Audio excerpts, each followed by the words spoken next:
À 6h15, nous ouvrons le kiosque d'Europe 1. Thomas Soto. Le kiosque d'Europe 1 et toutes ses plumes. Marion Calais qui nous parle des régions. Jean-Philippe Ballas qui nous parle du monde. Axel de Tarlet qui nous parle chiffres et échos. Et Eva Rock qui regarde la télé et nous garde le meilleur. Bonjour à tous. Bonjour Thomas. On commence avec vos quotidiens nationaux. 2 verres de rouge et une inquiétude en une d'aujourd'hui en France. Menace sur la loi E20. Un amendement sera examiné à l'Assemblée tout à l'heure. S'il est voté, il facilitera la publicité pour l'alcool sévèrement encadrée depuis la loi de 1991. Dans le journal, Claude Evin, l'auteur de la loi, dénonce le risque de banalisation d'un produit dangereux. Aujourd'hui, mais aussi le Figaro ou Métro News reviennent sur les frondeurs, troubles faits au congrès du PS. Les Échos, eux, se tournent déjà vers la semaine qui s'ouvre avec cette une, loi Macron, réforme, semaine test pour la ligne Valls.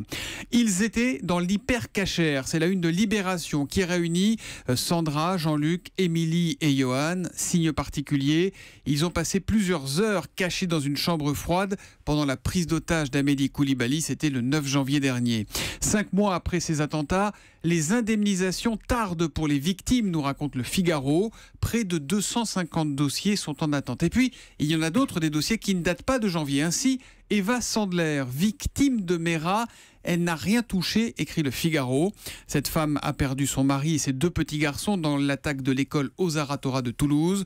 En 2012, Nicolas Sarkozy lui avait pourtant promis « L'État assurera vos besoins jusqu'à la fin de vos jours ». Et François Hollande, qui l'a vu lors de la cérémonie à la synagogue de la rue de la Victoire au mois de janvier dernier, n'a pu lui dire que merci de votre patience pour votre indemnisation.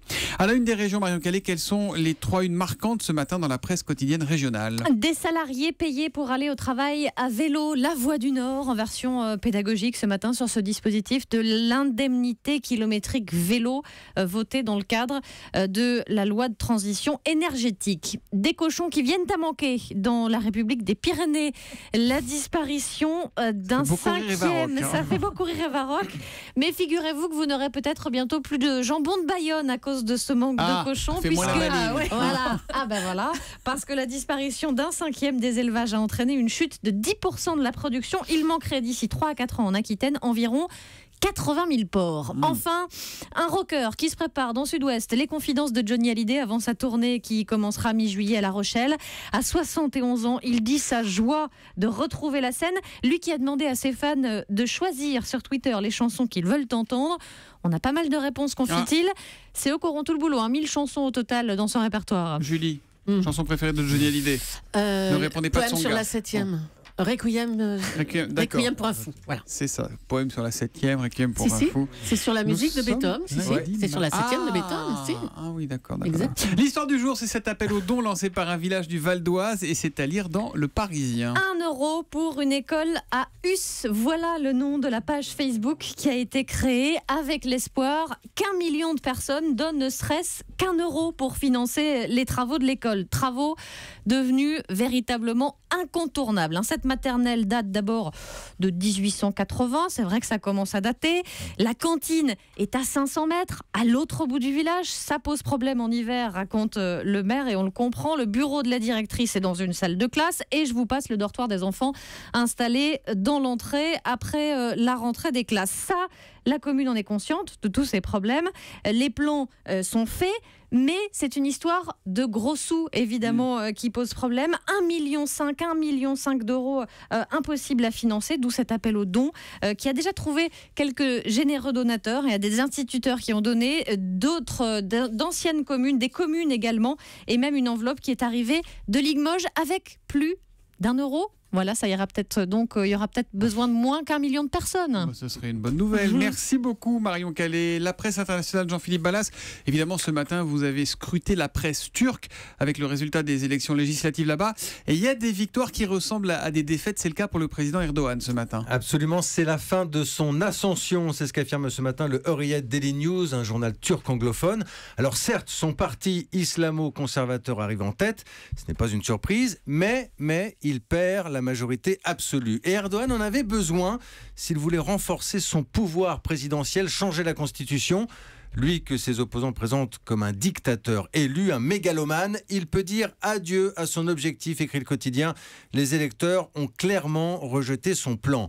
L'autre enseignement de la soirée, c'est la montée en puissance d'un petit parti kurde, le Parti démocratique du peuple, avec un leader jeune, charismatique. Il s'appelle Selahattin Demirtas. C'est un quadra qui est toujours très à l'aise en public. Il a pris la parole d'ailleurs il y a quelques heures lors d'une conférence de presse à Istanbul. Ceux qui veulent la liberté, la démocratie et la paix ont gagné, dit-il. Ceux qui veulent l'autoritarisme et qui sont arrogants ont perdu. La réussite notamment de Demirtas, c'est ce qu'écrit le journal, c'est qu'il a réussi à dépasser le seul cadre de la communauté kurde et qu'il a transformé son parti aujourd'hui en mouvement pour les droits de tous en Turquie. Alors, on va guetter dans les prochains jours la réaction du président Erdogan. Il faut le dire, ces législatives avaient valeur de référendum autour de sa personne. C'est un très sérieux coup de semonce pour lui. Pas sûr toutefois qu'il ait abandonné toutes ses ambitions. C'est le moment où, chers amis chauffeurs de taxi, vous ne devez pas zapper sur RMC. Oui, on va parler d'Uber Pop, mais c'est pas une raison, on vous aime quand même. Face au taxi, Uber poursuit sa conquête contre la France, c'est-à-dire dans le Figaro ce matin, Axel de Tarlet. Exactement, Uber lance à partir de ce matin à Marseille, Nantes et Strasbourg, alors son application la plus controversée, parce que vous savez, Uber c'est une compagnie de VTC, de taxi, de chauffeurs de taxi, enfin de taxi privé si on peut dire. Attention. Et de véhicules de tourisme avec chauffeur, voilà. Très bien. Mais c'est aussi Uber, une application très controversée qui s'appelle Uber Pop et qui permet de mettre en relation des particuliers comme vous et moi, alors pour peu qu'ils se soient inscrits, qu'ils n'aient pas de casier judiciaire et une voiture de moins de 8 ans, eh bien, ça leur permet à ces gens-là de faire du transport occasionnel pour arrondir leur fin de mois. Poche, voilà, c'est ça, exactement. Ouais. J'ai pas tout suivi, mais c'était pas interdit ça ? Alors si, le gouvernement crie haut et fort que c'est illégal, mais nous sommes une démocratie et il y a une différence entre le pouvoir exécutif et le pouvoir judiciaire. Et les juges ont le plus grand mal concrètement à faire interdire cette application parce que d'abord les décrets d'application n'ont pas été publiés au journal officiel et puis il y a la liberté d'entreprendre et puis ils sont très procéduriers chez Uber, ce qui fait qu'on n'arrive pas à interdire cette application Uber Pop qui continue. Alors Uber Pop, bon, pour leur défense, ils expliquent qu'on est juste dans l'occasionnel, vous voyez, un petit peu comme du covoiturage, sauf que dans les faits, en fait, c'est un peu plus professionnel. Alors chez Uber Pop, on explique, mais non, dès qu'on constate que l'un de ses chauffeurs commence à beaucoup rouler, on lui demande gentiment de devenir professionnel, de prendre une assurance et de s'inscrire comme auto-entrepreneur, puisque là, ils ne payent pas de charges, ces gens-là qui on font sent qu'on est quand même un peu sur le fil. Oui, on est tout à fait sur le fil. D'ailleurs, c'est un scandale. Enfin, c'est critiqué dans tous les pays européens et dans beaucoup de pays européens, c'est interdit. C'est interdit, c'est ça, ils y sont arrivés. C'est interdit dans les textes, mais dans les faits, ils n'y arrivent pas à le faire interdire. Et donc, ça commence ce matin à Marseille, Nantes et Strasbourg, vous allez voir. Il paraît qu'ils avaient prévenu personne, ni la mairie, ni personne. Très secrètement, exactement. Les chauffeurs marseillais s'étaient inscrits et ils ont reçu un coup de fil en disant c'est bon, vous vous lancez lundi matin. Donc voilà, dans ces 3 villes. C'est donc à lire dans le Figaro aujourd'hui. L'amour est dans le pré. 20h55 sur M6. L'amour est dans le pré revient. Et James Blunt aussi. Et voilà. Alors, la chanson de James Blunt au mois de juin sur M6, et vous êtes sûr que c'est le retour des agriculteurs célibataires, des vaches, des cochons, des tracteurs et des moissonneuses-batteuses. Donc c'est la 10e saison qui est toujours présentée par Karine Le Marchand. 14 nouveaux participants. Vous les aviez peut-être découverts, en tout cas les portraits en début d'année. Et ce soir, c'est l'ouverture du courrier et les premiers rendez-vous avec les prétendants et les prétendantes. Petit florilège de ce qui vous attend. Ah bah celle-là, elle a les poumons pointus. J'ai pleuré du cœur. Ouais, mais ça c'est beau. Il y a un truc qui se passe. J'ai vraiment pas eu le coup de cœur. Tout ça là, y a rien? Rien. Oh là là là là là. T'as un petit air de mon ex-femme. Ah bon? Alors là, je regrette pas d'être venu à M6, hein. Voilà, parmi les agriculteurs, vous allez entendre Eric, voilà, qui est une des stars de la saison et qui est si content de cette aventure. Ou encore Eva, je vous le jure, éleveuse de vaches laitières. Et puis cette année, M6 a retenu la candidature de Guillaume, éleveur de brebis et qui est le premier participant homosexuel à cette émission. Alors pendant le rendez-vous avec ses prétendants, il va entendre ça. Au pire, on est en paix de potes. Au mieux, t'es l'homme de ma vie. Voilà, première grande déclaration ce soir, c'est ce que vous verrez. Alors M6, je vous fais le pari, sera en tête des audiences demain matin.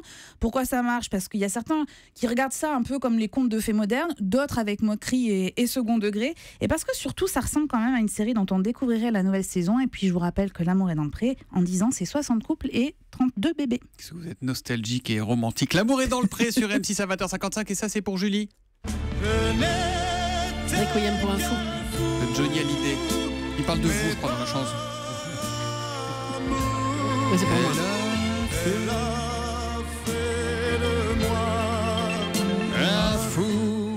Un fou d'amour. Rigaud dans le kiosque.